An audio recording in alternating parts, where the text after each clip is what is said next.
niyan din ang pastor. Unay nga itong napakapunin ng Diyos, umiiyak na siya. At kanina nagpatuloy ulit siya sa kongregasyon at siya umiiyak, sabi ko din ang pastor, napakapunin ng Diyos. Alam mo namin matagal. Alam na namin matagal na napakapunin ng Diyos. Pero sabi niya ganoon, ngayon po nakapasa na po ako.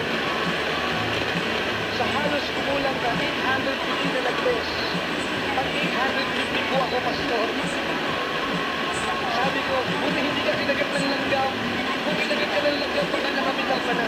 Pero nakita ko po mga kapatid, ang 4 na taon na pag-aaral sa high school, sa secondary level, sa 3 oras namin na mag-exam ng acceleration test, pwede ka na maging first year college. At yun po, ang tawag doon ay biyaya ng ating Panginoon. Some might take it 4 years, pero anak ng Diyos, 3 oras naman nandun na sa pangako ng ating Panginoon. 3 oras naman nandun na sa katuparan ng biyaya ng ating Panginoon. Hindi po ito patotoo ng ibang tao. Patotoo po ito ng sumusunod sa atin sa pagkakin at nananalig na buhay ang ating Panginoon. It wasn't just the other story of American preacher. Hindi po ito story ng isang Amerikanong mahusay na mangaral at malaki ang simbahan. Ito po'y patotoo na nangyayari sa ating simbahan na ang Diyos ay gumagawa ng himala.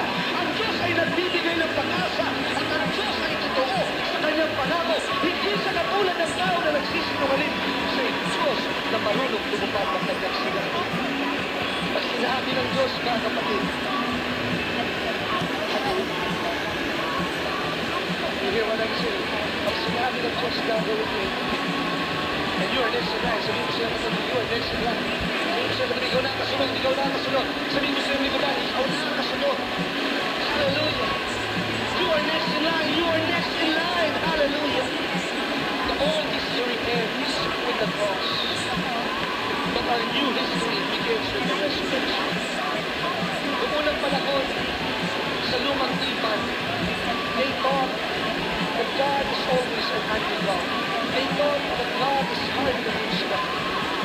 Salamat po sa bagong tipan that anyone can come boldly to the throne of grace. Salamat sa bagong tipan, lahat tayo kahit kaano man kasama, we can experience the Damascus Road. We can experience the exchange and transformation. Sapagkat yung Diyos, nagsama sa sumpangan ng mga at sa sumpangan ng Diyos. Pwede din ako ang ito mag-traffic in person. Pwede din ito po mag-ginagawa ng family person. Go,